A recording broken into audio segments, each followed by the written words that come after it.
There's a park bench with a plaque, Yes, and this it's rings a bell. Yes. dedicated to somebody who ate 27 jumbo sausages on that bench.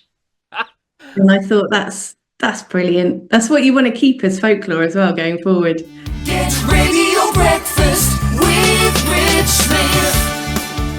Now, all this week we are catching up with the wonderful artists that have contributed to the OxTrail, painting the life-size oxen that have been around Oxfordshire, from the city centres to everywhere else and beyond in Whitney, etc., etc., etc. I'm really looking forward to catching up with my next guest, who is Mary Blackshaw. Good morning, Mary. Good morning. Thank you so much for joining us this morning and being part of the OxTrail and painting this magnificent ox. Just explain to me a little bit more about your oxen, which has got a wonderful name of a map of Oddfordshire. Well, we were given the brief to just create an ox, so it could be anything, but because it's Oxfordshire and I'm a local, I thought I'd try and do something about the locals. And there's a lot in Oxfordshire about the gown and the universities, and I thought, well, let's try and do the people of Oxfordshire. And there's nothing more telling than the folklore, and we're quite an odd bunch when you look at the folklore. The old folklore and the new folklore. There's some strange little things going on, but so much fun.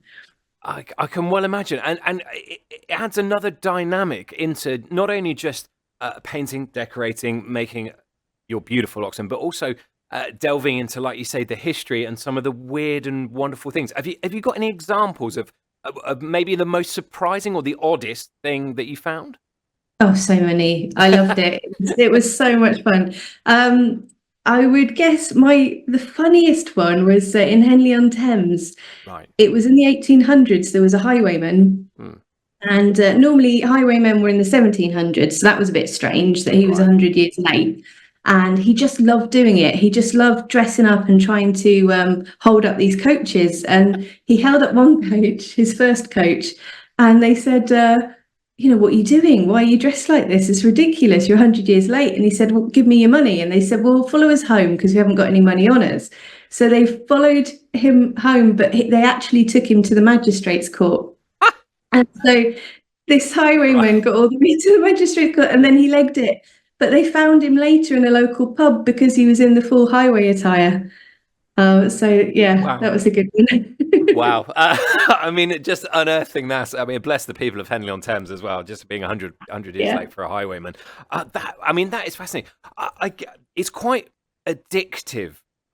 This takes me back a long way back to my history degree. It's quite addictive when you unearth a stone and find something of just a random, ridiculous piece of information that's made us all laugh and titter this morning. But that must be quite an addictive process to kind of go, okay, well, did you do it for kind of locations as well? So sort of jumping around the whole county? Yeah,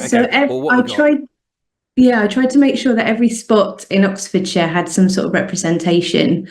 And I also did not just old folklore, but I did some new folklore too. So there's in Whitney.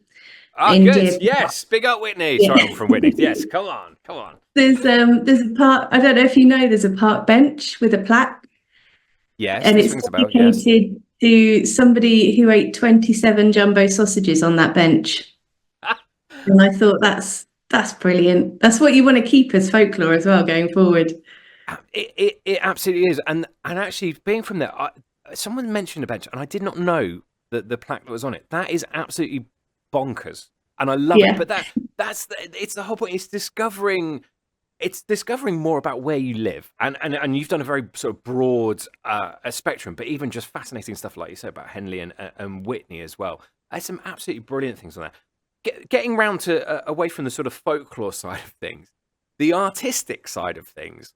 I mean, I don't have an artistic bone in my body, but when I've we've all seen these oxen around the county. They are massive for a start. And how did you go about kind of processing? Okay, well, I'm presuming you normally work on sort of black canvas and go from there and do that more so than 3D oxen. But how did you kind of put your ideas onto the ox? I think you have to sort of jump feet first, sort of close your eyes and do the first stroke, because it's quite daunting when you've got a giant ox in front of you and you think, right, I've just been working on A4 paper and now I have to put that whole thing on an ox. I put mine, with mine, I've made the cuts of meat for an ox. Yes. So that helped me to sort of figure out where things were.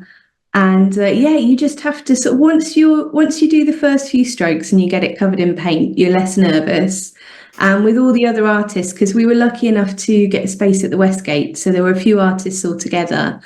And when other people are doing it, you sort of feel less nervous and you're more inclined to sort of join in then. Now, I'm going to ask something of you, and I'm not suggesting you at all, but if you were to make a mistake, it's not like a piece of paper that you can just scrunch up and throw away over your shoulder in a kind of dramatic way and kind of go, right, no, back to the drawing board. This is it. What would happen if a mistake were to happen? Is it a case of going back to white as the original oxen were and then going and starting again?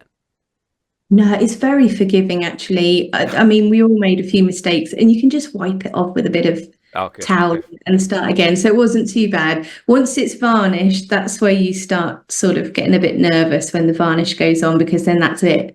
But some of the team, some of the artists have been doing an amazing job this week of touching up the oxen that have got a little bit damaged. And they're amazing. They've been colour matching beautifully and putting everything together and doing the last varnish ready for this weekend. Yeah, ready to be presented in the Westgate, of course, so everyone can see them finally in all their regaling and looking absolutely wonderful and brilliant. In your research, just a quick final question. Sorry, Mary. Is there a particular place that was more odd than anywhere else, or did you try and spread it out across? I'm just intrigued to see. I'm looking up at Banbury, going, yeah, they're a little bit odd up there, aren't they? Well, maybe. Well, I could have put Banbury on the bottom end, but I chose not to, because Banbury always gets a bit of bad rep. So I thought, let's put them at the top where the head is. So Henley ended up near the bottom. But yeah, I think the south is fascinating. Right. The southern Oxfordshire people. I think Whitney as well, it's more new folklore. Right. Lots of good japes going on in Whitney, which is lovely. There was a few that I couldn't fit on, either because I couldn't figure out how to paint them, or there were so many. There was one in where is it? It was a weird one in Lower Hayford, where no baby is allowed to see its face in a mirror or have its nails cut, or it'll become a thief. Oh my goodness! Yeah, right. Right. I mean, is there? Do you know the reason, the rhyme and reason behind that, or is it? No, and I don't know if people still keep that up. I mean, I will have to go to Lower Hayford and ask. But we'll do a shout out now. Lower Hayford, if you are listening, you can pick us up there. Of course, you can. If you know this, if this is true, this is a shout out to all of you to get in touch. Has your baby looked in a mirror or had its nails cut? Thank you. We've done a shout out there. Brilliant. Mary, it's been absolutely fascinating, and I knew it would be, catching up with you and regaling all this incredible folklore of Oxfordshire. Thank you so much for joining us. The Ox looks absolutely fantastic, and you'll get a last chance to see it in the Westgate Centre this weekend, so make sure you do. Mary, thanks so much for joining us this morning. Thank you very much. It's been wonderful, absolutely brilliant, isn't it? How fascinating was all of that? Great stuff. Folklore of that, and you can see more of Mary Blackshaw. Brilliant name, by the way. Online as well. Just search for that name, and she was on Instagram as well, of course.